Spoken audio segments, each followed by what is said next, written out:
ہم سب نے بچپن سے ایک واقعہ سن رکھا ہے کہ ایک ایسی قوم بھی گزری ہے کہ جو ستاروں کے علم میں حد سے آگے گزر چکی تھی، اس قدر آگے کہ وہ خود کو مستقبل جان لینے والے سمجھنے لگ گئے تھے، اور اسی لیے ان پر ایک عذاب بھیجا گیا۔ لیکن عذاب والے فرشتے کو یہ کہا گیا کہ انہیں عذاب دینے سے پہلے ان کے علم کو جانچ لینا۔ جب وہ فرشتہ اس جگہ پر پہنچا تو وہاں کچھ بچے کھیل رہے تھے، اور اس فرشتے نے ان بچوں سے پوچھا کہ تمہارا سب سے بڑا عالم کون ہے؟ ان بچوں میں سے ایک نے پوچھا کہ آپ کو ان سے کیا کام ہے؟ فرشتے نے کہا کہ میں ان سے پوچھنا چاہتا ہوں کہ اس وقت جبرائیل علیہ السلام کہاں ہیں؟ اس بچے نے ہاتھ میں کھیلنے والی کچھ کنکریاں تھیں، اس نے ان کنکریوں کو زمین پر پھینک دیا اور خود بھی زمین پر بیٹھ کر کچھ لکیریں کھینچنے لگا، اور تھوڑی دیر بعد بولا کہ جبرائیل اس وقت نہ تو آسمان میں ہے نہ ہی زمین میں ہے، وہ اس وقت اسی جگہ ہیں، یا تو وہ آپ ہیں یا پھر وہ میں ہوں۔ اب مجھے نہیں پتا اس واقعے میں کتنی صداقت ہے، کیونکہ میرے پاس اس واقعے کا کوئی ریفرنس نہیں موجود، لیکن اگر یہ واقعہ سچ ہے تو پھر یہ ایک ہی جگہ یا ایک ہی قوم کے بارے میں ہو سکتا ہے۔ آج کے عراق میں دریائے دجلہ اور دریائے فرات کے درمیان بسنے والے لوگ، اور یہ چیپٹر انہی لوگوں کی ایک حیرت انگیز داستان کے متعلق ہے۔ لیکن اس سے پہلے میں آپ کو اس علاقے کے متعلق کچھ ضروری باتیں بتا دینا چاہتا ہوں۔ آج کی سرزمین عراق پچھلے 1500 سال سے مسلمانوں کے پاس ہے، لیکن اس سے پہلے یہاں کیا تھا؟ اس سے پہلے کبھی یہ جگہ رومن امپائر کے پاس چلی جاتی اور کبھی پرشین امپائر کے ایرانی اس پر قبضہ کر لیتے۔ لیکن اس سے پہلے یہاں کیا تھا؟ اس سے پہلے یہ علاقہ سکندر اعظم کے انڈر یعنی یونانیوں کے پاس تھا۔ اس سے پہلے یہاں کیا تھا؟ اس سے پہلے یہ علاقہ ایران کے ایک بہت بڑے بادشاہ سائرس کے پاس تھا، وہی سائرس جس نے یہودیوں کو اس سرزمین سے آزاد کر کے واپس جانے کی اجازت دی تھی، اور یہ آج سے 2500 سال پہلے ہوا تھا۔ لیکن اس سے پہلے یہاں کیا تھا؟ اس سے پہلے سرزمین عراق کا یہ علاقہ 4000 سال تک 4 بہت بڑی اور بہت ہی پرانی تہذیبوں کا گھر تھا: سمرہ، آکیڈیا، آسیریا اور بیبلون۔ دریاؤں اور تہذیبوں کا ایک خاص رشتہ ہے۔ جتنی بھی قدیم ترین تہذیبیں اٹھا کر دیکھ لیں، وہ آپ کو دریاؤں کے کنارے ہی بستی ملے گی۔ مثلاً دریائے نیل کے کنارے قدیم مصری، دریائے سندھ کے کنارے قدیم آرینز،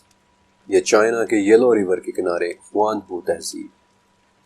لیکن آج جن دریاؤں اور جن تہذیبوں کے متعلق میں آپ کو بتانے والا ہوں،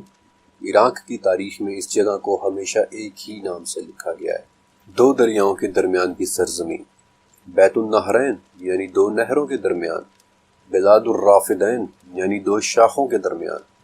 میان رودان یعنی 2 دریاؤں کے درمیان، بلکہ عبرانی میں بھی ارم نہرائم یعنی 2 دریاؤں کے درمیان کا باغ۔ انفیکٹ آج بھی اسے میسوپوٹامیا کے نام سے ہی جانتے ہیں، اور میسوپوٹامیا کا بھی گریک زبان یعنی یونانی زبان میں مطلب 2 دریاؤں کے درمیان کی سرزمین ہی ہوتا ہے۔ ہمارے پاس انسان کے متعلق جو بھی تاریخ لکھی ہوئی حالت میں موجود ہے، اس کا باقاعدہ آغاز ان 2 دریاؤں کے درمیان رہنے والوں ہی نے کیا تھا۔ ان 2 دریاؤں میں سے ایک دریا بہت اہم ہے، دریائے فرات۔ آپ صلی اللہ علیہ وسلم نے جن 4 دریاؤں کے نام بتائے تھے کہ وہ چھٹے آسمان پر سدرۃ المنتہا سے بہنا شروع ہوتے ہیں، ان میں سے ایک دریا یہی دریائے فرات ہے، اور باقی 3 دریا سیحان، جیحان اور نیل ہیں۔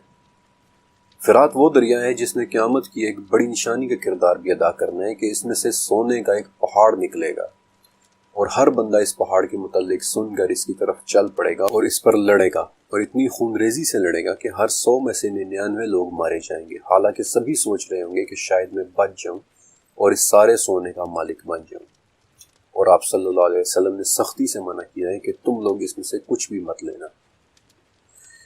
ان دونوں دریاؤں کے درمیان کسی زمانے میں ایک شخص رہا کرتے تھے جن کا ذکر قرآن پاک کی 35 سورتوں میں ہے،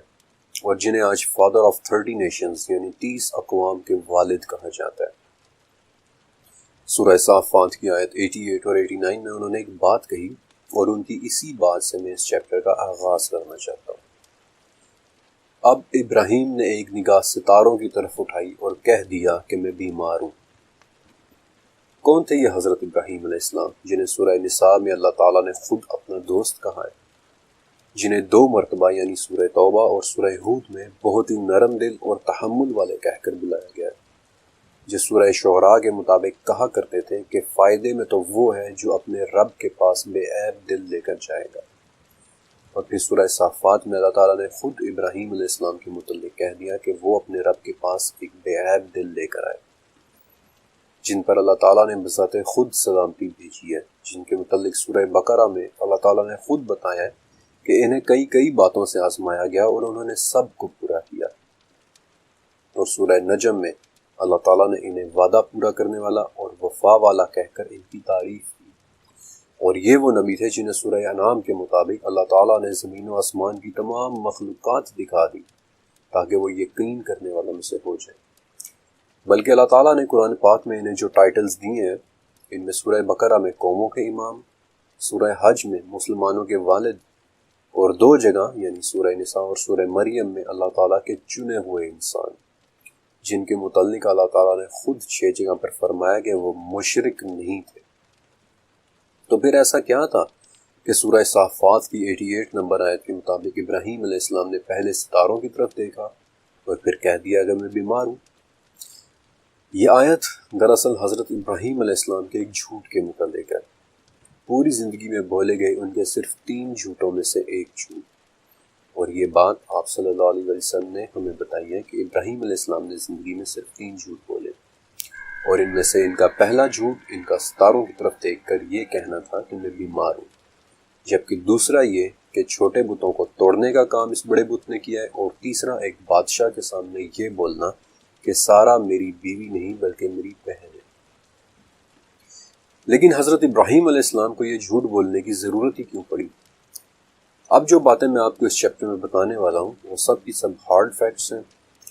2 دریاؤں کے درمیان رہنے والے لوگوں کے اپنے ہاتھوں سے لکھی ہوئی داستان کہ وہ ستاروں کو کیسے دیکھتے تھے، ان کی زندگی میں مذہب کی، سائنس کی، اور ان دونوں سے بھی بڑھ کر ستاروں کے ذریعے چھپی ہوئی باتیں جاننے کی کیا اہمیت تھی، ان کے جنون کی داستان، اور یہ کہ وہ اپنے اس علم میں کس حد تک ایکسپرٹ ہو چکے تھے، اور شاید اس چیپٹر کا سب سے دلچسپ حصہ کہ بالآخر ان لوگوں کے اس علم کا کیا ہوا، اب وہ علم کہاں ہے۔ یہ چیپٹر ہے ان 4 تہذیبوں کی داستان کے بارے میں کہ اس وقت ایسا کیا ہو رہا تھا کہ حضرت ابراہیم علیہ السلام کو اپنی زندگی کا پہلا جھوٹ بولنا پڑا۔ اور اس داستان کی شروعات ہوتی ہے ایک بچے سے، جس کے متعلق میں نے آپ کو حضرت نوح علیہ السلام والے چیپٹر میں کہا تھا کہ میں اس کے بارے میں آپ کو آگے چل کر بتاؤں گا۔ ایک بڑے سیلاب کے دوران کشتی پر پیدا ہونے والا بچہ۔ اس بچے کا ذکر عربی کی ایک بہت پرانی کتاب کتاب المقال یعنی دا بک آف سکرولز یعنی قدیم صحیفوں کی کتاب میں بھی ہے کہ وہ کشتی پر ہی پیدا ہوا تھا، اور یہی وہ بچہ تھا جس نے آگے چل کر ستاروں کا علم دریافت کیا۔ اس بچے کے بارے میں سن 1221 کے شام میں لکھی گئی ایک کتاب کتاب النحل یعنی شہد کی مکھیوں کی کتاب میں بھی لکھا ہوا ہے کہ اس عظیم سیلاب کے دوران کشتی پر ایک بچہ پیدا ہوا تھا جو بعد میں اس جگہ رہا جو آج کے دور کا اٹلی ہے، اور اسی نے علم نجوم دریافت کیا تھا۔ اس بچے کے بارے میں 5ویں صدی کی ایک ایتھوپین کتاب آدم حوا اور شیطان، 7ویں صدی کی ایک کتاب اپوکلپس آف میتھوڈیس، یہاں تک کہ 9ویں صدی کا ایک بہت ہائی رینکنگ مورخ ولیم آف میلمسبری، جس کی جینیالوجی پر لکھی گئی کتاب آج بھی دنیا میں بڑی قدر سے دیکھی جاتی ہے، اس نے بھی اپنی کتابوں میں اس بچے کے متعلق بڑی تفصیل لکھی ہے کہ کیسے اس بچے نے بڑے ہو کر بعد میں ستاروں کے علم کی دریافت کی تھی، اور اس علم کا سب سے زیادہ اثر لیا ان 2 دریاؤں کے درمیان رہنے والے لوگوں نے، اور یہیں سے اس چیپٹر کا باقاعدہ آغاز ہوتا ہے۔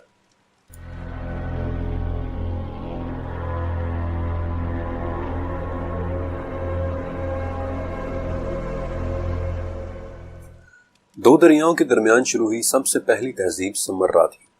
ویسے تو اس تہذیب کا آغاز آج سے 6500 سال پہلے ہوا تھا، لیکن ہمارے پاس شروع کے 2000 سال کا کوئی ریکارڈ لکھی ہوئی صورت میں نہیں ہے۔ یہ لوگ بیسیکلی کہاں سے آئے تھے یہ بات کوئی نہیں جانتا، لیکن وہ خود کو کالے سروں والے کہہ کر بلاتے تھے، اور عجیب بات یہ ہے کہ بعد میں آنے والے آکیڈینز بھی انہیں کالے سروں والے ہی کہتے تھے۔ حالانکہ ان دونوں تہذیبوں کی زبان دو مختلف فیملی سے تعلق رکھتی تھی۔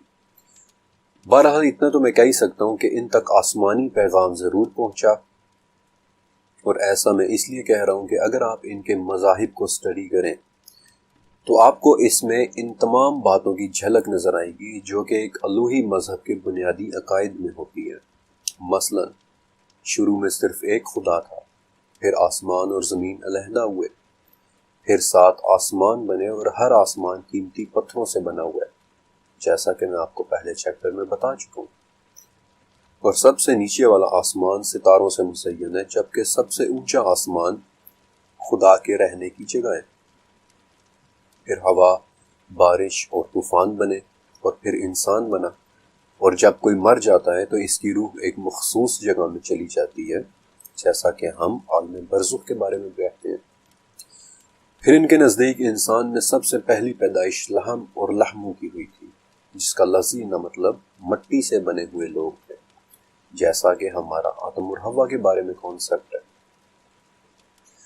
سمراہی کی تہذیب سے ملنے والی ایک تختی یا ٹیبلٹ سومیرین کنگ لسٹ میں انہوں نے اپنے 134 بادشاہوں کے بارے میں لکھا ہوا ہے، اور 12 بادشاہوں کے نام لکھنے کے بعد وہ ایک بہت عظیم پیمانے پر آئے ہوئے ایک سیلاب کی بات کرتے ہیں۔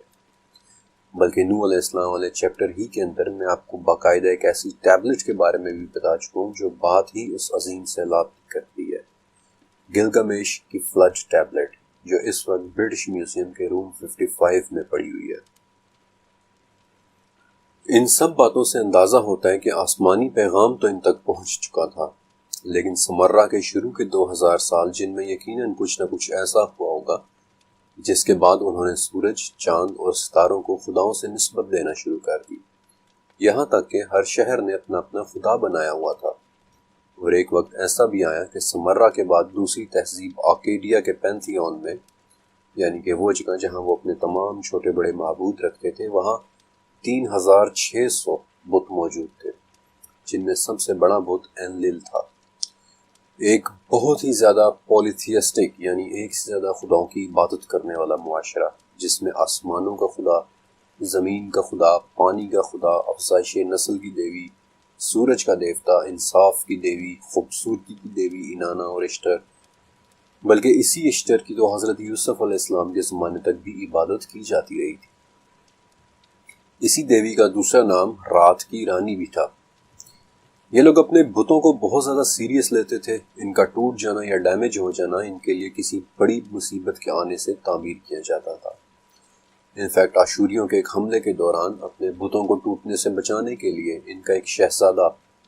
ایپلاڈینا II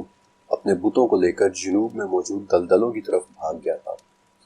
اس بات سے آپ اس واقعے کی شدت کا اندازہ کر سکتے ہیں جہاں ابراہیم علیہ السلام نے اپنا دوسرا جھوٹ بولا تھا، یعنی وہ واقعہ جو سورہ انبیاء میں رپورٹڈ ہے کہ ابراہیم علیہ السلام نے ان کے بتوں کو ٹکڑے ٹکڑے کر دیا سوائے بڑے بت کے، اور جب ان لوگوں نے پوچھا کہ یہ سلوک کس نے کیا، اور پھر آپس میں باتیں کرنے لگے کہ ابراہیم نام کا ایک نوجوان تھا جسے ہم نے اس کے بارے میں بات کرتے سنا تھا، تو ذرا اسے سب کے سامنے لاؤ۔ اور پھر جب انہوں نے پوچھا کہ ابراہیم کیا تم نے ہمارے بتوں کے ساتھ یہ حرکت کی ہے، تو ابراہیم علیہ السلام نے جواب دیا کہ اس بڑے بت نے باقی سب بتوں کو توڑا ہے، تم اسی سے پوچھ لو۔ اور اس پر وہ لوگ دل میں تو قائل ہو گئے، لیکن پھر بھی کہنے لگے کہ تجھے پتہ ہے کہ یہ بولتے نہیں ہیں۔ اور پھر اس گفتگو کے بعد انہوں نے ابراہیم علیہ السلام کو آگ میں پھینکنے کا فیصلہ کر لیا۔ اب آپ اندازہ لگا سکتے ہیں کہ وہ لوگ ابراہیم علیہ السلام کی اس کام سے کس قدر پسڈ آف ہوئے ہوں گے، اپنے بتوں کے ساتھ یہ سلوک دیکھ کر کہ جن کا شہزادہ ان کے ڈیمیج ہونے کے ڈر سے انہیں لے کر دلدلوں کی طرف چلا گیا ہو، وہ اپنی آنکھوں کے سامنے اپنے بتوں کو ٹوٹتے دیکھ کر کیا کہیں گے۔ اور اپنے بتوں کو دلدلوں کی طرف چالے چلانے والا واقعہ میں آپ کو تاریخ سے نہیں بلکہ ان کی اپنی لکھی ہوئی تختیوں سے کوٹ کر رہا ہوں۔ لیکن دلچسپ بات یہ ہے کہ یہ لوگ صرف مذہبی نہیں تھے، بلکہ آج بھی کم سے کم 100 ایسی چیزیں ہیں کہ جو سب سے پہلے دجلہ اور فرات کے درمیان رہنے والوں نے ایجاد کی تھی۔ مثلا سب سے پہلے ان کے ہاں 60 سیکنڈز کا ایک منٹ اور 60 منٹس کے ایک گھنٹے کا کانسیپٹ ملتا ہے۔ انہوں نے پہلی مرتبہ اپنے آرکیٹیکچر میں آرچز بنانا شروع کی، بلکہ ان کے ہاں شہر باقاعدہ سٹی پلاننگ کے ساتھ آباد ہوتے تھے۔ انہوں نے ہی سب سے پہلے گرڈ پیٹرن پر شہر بسانے شروع کیے، جیسا کہ اسلام آباد ہے، یعنی مختلف سیکٹرز کے ساتھ۔ ان کی لکھی ہوئی ٹیبلٹس میں ضرب، تقسیم اور ٹیبلز یعنی پہاڑے بھی موجود ہیں، بلکہ ان کی زیادہ تر میتھمیٹکس سیگزاگیزمل یعنی کہ 60 پر ڈیپینڈ کرتی، 60 سیکنڈز، 60 منٹ، 360 ڈگری کا سرکل۔ لیکن ایسا کیوں تھا؟ کیونکہ کسی طرح سے انہوں نے یہ جان لیا تھا کہ 1 سے لے کر 100 تک کے درمیان سب سے زیادہ ڈویزرز 60 کے ہیں، مثلا 1، 2، 3، 4، 5، 6، 8، 10، 12، 15، 20، 30۔ انہوں نے میتھمیٹکس کو بڑے ہی آسان طریقے سے کرنے کا گر سیکھ لیا تھا، اور آپ میں سے کئی لوگوں نے ہمورابی کے قوانین کے متعلق بھی سن رکھا ہوگا۔ انہیں بھی 2800 سال پہلے گزرے ایک بابلی بادشاہ ہمورابی نے لکھوایا تھا، انسانی حقوق کی ایک ایسی لسٹ جس میں سے 100 سے زیادہ قوانین موجود ہیں۔ اپنی اچیومنٹس کے علاوہ لوگ دولت کے اعتبار سے بھی اسٹیبلشڈ لوگ تھے، کیونکہ عراق میں کھدائیوں کے دوران ان کے پاس سے وہ جولری بھی نکلی ہے جو اس وقت صرف وادی سندھ یعنی آج سے 4000 سال پرانے پاکستان میں بنا کرتی تھی، اور اس ٹیکنیک سے بنے برتن جو اس وقت صرف ہڑپا میں بنتے تھے، جس کا مطلب یہ ہے کہ سمرہ کے لوگ ایشیا سے امپورٹس کر رہے تھے۔ پھر افریقہ سے امپورٹ ہوئی کشمش، الغرض کے سمرہ اور بابل جیسی تہذیبیں امپورٹ ایکسپورٹ کے لحاظ سے اچھی بھلی اسٹیبلش ہو چکی تھی، کیونکہ سمرہ شاہراہ ریشم یا اس وقت کے انسینس ٹریڈ روٹ پر ایک اہم اسٹریٹجک لوکیشن تھی۔ لیکن ان کی جس اسپیشلٹی کے متعلق میں آپ کو خاص طور پر بتانا چاہتا ہوں وہ ان کا ستاروں کا علم تھا۔ کبھی آپ نے سوچا ہے کہ حضرت ابراہیم علیہ السلام کے متعلق سورہ انعام میں وہ واقعہ کیوں بتایا گیا ہے کہ جہاں ابراہیم علیہ السلام نے ایک ستارہ دیکھا اور کہا کہ یہ میرا رب ہے، لیکن پھر جب وہ غروب ہو گیا تو کہا کہ میں غروب ہو جانے والوں سے محبت نہیں رکھتا۔ پھر چاند کو چمکتا دیکھا تو کہا کہ یہ میرا رب ہے، لیکن جب وہ بھی غروب ہو گیا تو کہا کہ اگر میرے رب نے مجھے ہدایت نہ دی تو میں گمراہ ہو جاؤں گا۔ اور پھر جب سورج کو طلوع ہوتے دیکھا تو کہا کہ یہ سب سے بڑا ہے، یہی میرا رب ہے۔ اور پھر جب اسے بھی غروب ہوتے دیکھا تو کہا کہ میں اس شرک سے بیزار ہوں اور میں اپنا رخ اس کی طرف کرتا ہوں کہ جس نے ان آسمانوں اور زمینوں کو بنایا۔ 2 دریاؤں کے درمیان رہنے والے سورج، چاند اور ستاروں کو اپنے خداؤں کا یقین کی حد تک درجہ دے چکے تھے، اور ان کا ماننا تھا کہ انہی ستاروں کی چال کے ذریعے خدا انسان کو اپنے ارادوں کے بارے میں آگاہ کرتے ہیں۔ نینوا کی کھدائی کے دوران ایک چھوٹا سا آرٹیفیکٹ ملا تھا جسے شروع میں کسی گیم یا کسی کھیل کا ایک گمشدہ حصہ سمجھ لیا گیا تھا، لیکن بعد میں اسے ڈیسائفر کرنے پر پتہ چلا کہ وہ تو ستاروں کی چال ماپنے کا ایک آلہ تھا۔ بین النہرین کے لوگ وہ پہلی تہذیب تھی جو یہ جان چکی تھی کہ ستاروں اور سیاروں کی چال کو میتھمیٹکلی پریڈکٹ کیا جا سکتا ہے، اور یہ آلہ صرف ستاروں کو نہیں بلکہ ہماری زمین کے گھومنے کو بھی ماپ سکتا تھا، جو کہ خود بذات خود ایک بہت بڑی بات ہے۔ زمین کی روٹیشن کے متعلق کم تہذیبیں جان پائی تھی۔ بیسیکلی سمرہ ہی کے لوگ تھے کہ جنہوں نے پہلی مرتبہ ستاروں کو کانسٹیلیشنز میں تقسیم کیا، اور پھر بعد میں آنے والے یونانیوں نے تو صرف ان کی ہاں میں ہاں ملائی تھی۔ لیکن ان سب سائنٹیفک دریافتوں کے علاوہ ان کی ستاروں کے ساتھ کچھ غلط عقائد بھی وابستہ تھے۔ مثلا ان کا یہ بھی ماننا تھا کہ ستاروں کی اس چال کے ذریعے انسان کو ہونے والی باتوں کے بارے میں پتہ چل سکتا ہے۔ اور یہاں میں آپ کے ساتھ بین النہرین کے ایک بادشاہ کا ذکر کروں گا جسے نمرود کہا جاتا ہے۔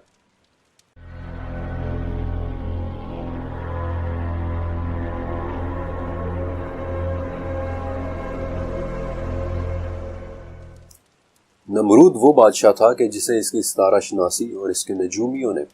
ستاروں کو پڑھنے کے بعد یہ بتایا تھا کہ ایک بچہ پیدا ہوگا جو ہمارے مذہب کے خلاف کھڑا ہوگا، اور اسی لیے نمرود نے نومولود بچوں کو قتل کرنے کا حکم دیا تھا، اور یہ قتل دائی کی انفارمیشن پر ہوتے تھے۔ اور یہی وہ وجہ تھی کہ ابراہیم علیہ السلام کی والدہ نے انہیں ایک علیحدہ مقام پر جنم دیا تھا۔ یہی وہ بادشاہ تھا جس کے متعلق کتاب المقال یعنی بک آف سکرولز میں لکھا ہوا ہے کہ اس نے 3 سال تک ستاروں کا علم اس شخص سے سیکھا جو کشتی پر پیدا ہوا تھا۔ یہی بات 3 صدی کی ایک کتاب کیو آف ٹریجرز یعنی کہ خزانوں کے غار میں بھی لکھی ہوئی ہے، صرف اس شخص کے نام میں تھوڑے فرق کے ساتھ کہ جو کشتی پر پیدا ہوا تھا۔ انفیکٹ آج بھی آپ کو سن 1284 کے اسپین میں جوڈیو اسپینش زبان میں لکھا ایک قصیدہ اکثر سننے کو ملتا ہوگا کہ جب بادشاہ نے ستاروں کی طرف دیکھا تو اسے پتہ چلا کہ ہمارے والد ابراہیم کی پیدائش ہونے والی ہے۔ ان لوگوں کے ستاروں کے علم کے متعلق 2 دریاؤں کے درمیان سے جو تختیاں ملی ہیں ان میں مجھے ایک آشوری بادشاہ آشور بانی پل کے بارے میں پڑھنے کو ملا، جس نے نینوا میں پوری ایک لائبریری بنوائی تھی جس میں ستاروں کا علم، مائتھولوجی اور سائنس کے متعلق تختیاں موجود تھیں۔ میں آپ کو دلچسپ بات بتاتا ہوں کہ اس بادشاہ نے ستاروں کے علم میں 2 ایکسپرٹ لوگ رکھے ہوئے تھے۔ یہ 2 لوگ اپنے ستاروں کے علم میں اس قدر ایکسپرٹ ہو چکے تھے کہ ہر کچھ دن بعد وہ بادشاہ کو ستاروں کی چالوں کے متعلق ایک رپورٹ بنا کر دیتے تھے، جسے دیکھ کر بادشاہ اپنے فیصلے کیا کرتا تھا۔ میں یہ تو نہیں کہتا کہ اس رپورٹ میں لکھی ہوئی ایک بات سچ ہوتی ہوگی، لیکن انہوں نے اپنے نظام میں اس رپورٹ کو ایک بہت ہی بڑا نام دے رکھا تھا۔ زمین اور آسمان میں پیش آنے والے تمام واقعات۔ بعد میں جب نینوا پر میڈیز یعنی کہ قدیم ایرانیوں نے قبضہ کیا تو انہوں نے اس لائبریری کو تباہ کر دیا۔ البتہ آج بھی ان کی تختیوں کی ایک پوری سیریز موجود ہے جو ساری کی ساری ستاروں کے علم سے متعلق ہے۔ مٹی کی ان تختیوں کی اس سیریز کو اینوما اینو اینلیل کہتے ہیں۔ وہ ٹیبلٹس بڑی تفصیل کے ساتھ ان کے ستاروں کے علم کی صلاحیت پر بات کرتی ہے۔ یہ سیریز اتنی تفصیل سے ان کے علم پر بات کرتی ہے کہ صرف وینس یعنی زہرہ سیارے کے متعلق ان کے علم پر پوری ایک ٹیبلٹ ہے، ٹیبلٹ نمبر 63۔ لیکن اس پوائنٹ پر آپ کے ذہن میں ایک سوال پیدا ہو رہا ہوگا کہ آخر ستاروں کے علم کی حقیقت کیا ہے؟ کیا واقعی یہ علم ایگزسٹ کرتا بھی ہے یا نہیں؟ میں آپ کو بخاری کی بالکل شروعاتی حدیث، انفیکٹ یہ حدیث نمبر 7 ہے، وہ سناؤں گا کہ یہ تب کی بات ہے جب آپ صلی اللہ علیہ وسلم اور قریش کے درمیان ایک عارضی معاہدہ ہوا تھا اور ابو سفیان اور قریش تجارت کے لیے شام گئے ہوئے تھے۔ جب یہ لوگ ایلیا پہنچے جہاں رومن بادشاہ ہیراکلیس یعنی کہ ہرکل اس کا دربار تھا اور اس کے گرد روم کے بڑے بڑے لوگ یعنی اس کی اشرافیہ اور روم کے بیوروکریٹس بیٹھے ہوئے تھے، تو اس نے اپنے ایک ترجمان کو بلوایا اور ان لوگوں سے پوچھا کہ تم میں سے کون شخص اس کے سب سے زیادہ قریب ہے جس نے عرب میں دعویٰ رسالت کیا ہے۔ ابو سفیان کہتے ہیں کہ میں بول اٹھا کہ میں ان کا سب سے قریبی رشتہ دار ہوں۔ ہیراکلیس نے ابو سفیان کو آگے اور قریش کے باقی لوگوں کو سفیان کے پیچھے بیٹھنے کا کہا اور اپنے ترجمان سے کہا کہ انہیں بتاؤ، میں ابو سفیان سے کچھ سوال پوچھنا چاہتا ہوں، اور اگر یہ مجھ سے کسی بات میں جھوٹ بولیں تو پیچھے بیٹھے ہوئے تم لوگوں نے مجھے فوراً بتانا ہے۔ اور ابو سفیان کہتے ہیں کہ اللہ کی قسم اگر مجھے غیرت نہ آتی کہ پیچھے بیٹھے ہوئے لوگوں نے میرا پردہ چاک کر دینا تو میں محمد صلی اللہ علیہ وسلم کے بارے میں ضرور جھوٹ بولتا۔ اس کے بعد ہیراکلیس نے ابو سفیان سے 8 سوال پوچھے تھے جو کہ اس موضوع سے متعلق نہیں ہے، اس لیے میں یہاں نہیں لکھ رہا، لیکن ان سب باتوں کے جواب سننے کے بعد اس نے کہا کہ اگر یہ باتیں جو تم کہہ رہے ہو سچ ہیں تو عنقریب محمد اس جگہ کے مالک ہو جائیں گے جہاں میرے یہ دونوں پاؤں ہیں۔ مجھے یہ تو پتا تھا کہ وہ پیغمبر آنے والا ہے، لیکن یہ نہیں پتا تھا کہ وہ تم میں سے ہوگا۔ اگر میں جانتا کہ اس تک پہنچ سکوں گا تو اس سے ملنے کے لیے ہر تکلیف گوارا کرتا، اور اگر میں اس کے پاس ہوتا تو اس کے پاؤں دھوتا۔ اور اس کے بعد ہرکل آپ صلی اللہ علیہ وسلم کا وہ خط اونچی آواز میں پڑھنے لگا جو آپ صلی اللہ علیہ وسلم نے حاکم بصری کو بھیجا تھا، اور پھر حاکم بصری نے وہ خط ہیراکلیس کو بھیج دیا تھا۔ اور ابو سفیان کہتے ہیں کہ جب وہ خط پڑھ کر فارغ ہوا تو ارد گرد بہت شور و غوغا ہوا، بہت سی آوازیں اٹھنے لگیں اور ہمیں ان لوگوں نے باہر نکال دیا۔ تو میں نے اپنے ساتھ والوں سے کہا کہ ابو کبشہ کے بیٹے یعنی کہ نبی کریم محمد صلی اللہ علیہ وسلم کا معاملہ تو بہت بڑھ گیا ہے، دیکھو تو صحیح کہ ان سے تو روم کا بادشاہ بھی ڈرنے لگا ہے۔ اور مجھے اس وقت اس بات کا دل سے یقین ہو گیا تھا کہ محمد الرسول اللہ صلی اللہ علیہ وسلم عنقریب غالب آ کر رہیں گے۔ یہ واقعہ میں نے آپ کو اس لیے سنایا کیونکہ اسی حدیث میں آگے چل کر یہی وہ بادشاہ ہرکل تھا جو ستاروں کے علم میں پوری مہارت رکھتا تھا۔ یہی وہ بادشاہ تھا جس کا ایک مصاحب اور اس کا پادری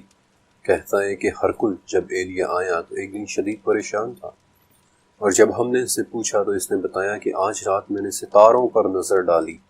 تو دیکھا کہ ختنہ کرنے والوں کا بادشاہ ہمارے ملک پر غالب آ گیا ہے۔ اور پھر اس بات کو کنفرم کرنے کے لیے ہرکل نے اپنے ایک دوست کو خط بھی لکھا اور وہ دوست بھی ستاروں کے علم میں ماہر تھا، اور اس نے بھی یہی جواب دیا کہ واقعی ایسا ہی ہونے والا ہے۔ اور پھر اس کے بعد ہرکل نے اپنے ایلیٹ درباریوں کو بلا کر اپنے محل کے دروازے بند کیے اور ایک میٹنگ کی، جس کے اندر اس نے رومن بیوروکریسی کو قائل کرنے کی کوشش کی کہ ہمیں محمد کی بات سننی چاہیے، لیکن وہ لوگ نہیں مانے، اور بالآخر مایوس ہو کر ہرکل خود بھی کفر پر ہی رہا۔ آپ نے اس واقعے میں آبزرو کیا کہ ستاروں سے لیے گئے علم کو وہ لوگ کس قدر سنجیدہ لیتے تھے۔ میں آپ کو یہ تو نہیں بتاؤں گا کہ دو دریاؤں کے درمیان رہنے والے ستاروں کو کس طرح سے انٹرپریٹ کرتے تھے، کیونکہ اس چیپٹر کا مقصد آپ کو علم نجوم سکھانا نہیں ہے، ستاروں کا علم سکھانا نہیں ہے، لیکن میں آپ کو ان کا طریقہ کار ضرور بتا سکتا ہوں۔ انہوں نے آسمان اور ستاروں کو خداؤں کے ناموں کے مطابق گروپس میں تقسیم کیا ہوا تھا، مثلاً ان کے خدا یا ان کے معبود انلل کا گروپ، ایا کا گروپ، انو کا گروپ، جو کہ ان کے دیوی دیوتاؤں کے بھی نام تھے۔ پھر وہ یہ دیکھتے کہ کوئی خاص ستارہ کس خدا کے گروپ میں سے طلوع ہو رہا ہے، اور اس طرح ہر ستارے کے نکلنے کے وقت، جگہ اور راستے کو دیکھ کر وہ ہونے والے واقعات کا اندازہ لگایا کرتے تھے، انٹرپریٹ کیا کرتے تھے، اور انہی انٹرپریٹیشنز اور کبھی کبھار ماضی میں ہوئے واقعات کی ججمنٹ کے تحت اپنی روزمرہ کی زندگی گزارتے تھے۔ میں آپ کو مثال سے سمجھا دیتا ہوں کہ اگر زہرہ سیارہ صبح کے 5 بجے انلل کے گروپ میں موجود ہے، اور پچھلے سال ایسا ہونے پر پورا ایک ہفتہ بارش ہوتی رہی گی، تو اس کا مطلب ہے کہ اس دفعہ بھی ایسا ہی ہوگا۔ اس کے علاوہ وہ ستاروں کی پوزیشن کو ہونے والے واقعات کے ساتھ بھی منسوب کرتے تھے۔ مثلا اگر کسی سال دمدار ستارہ نظر آیا ہے تو اس کا مطلب یہ ہے کہ اس سال بادشاہ کی موت ہوگی یا کوئی بہت بڑی تباہی آئے گی۔ دمدار ستاروں کی دموں کے حساب سے ان کی انٹرپریٹیشنز بدل جاتی تھی۔ مثلا ایک دم والے دمدار ستارے کا مطلب ہے قحط، اور 2 دموں والے دمدار ستارے کا مطلب ہے خونریزی۔ ستاروں کے علم کے متعلق ان کی انٹرپریٹیشنز زیادہ تر پیشن گوئیوں کے متعلق ہوتی تھی۔ اس طرح کے عقائد اومنز کہلاتے ہیں۔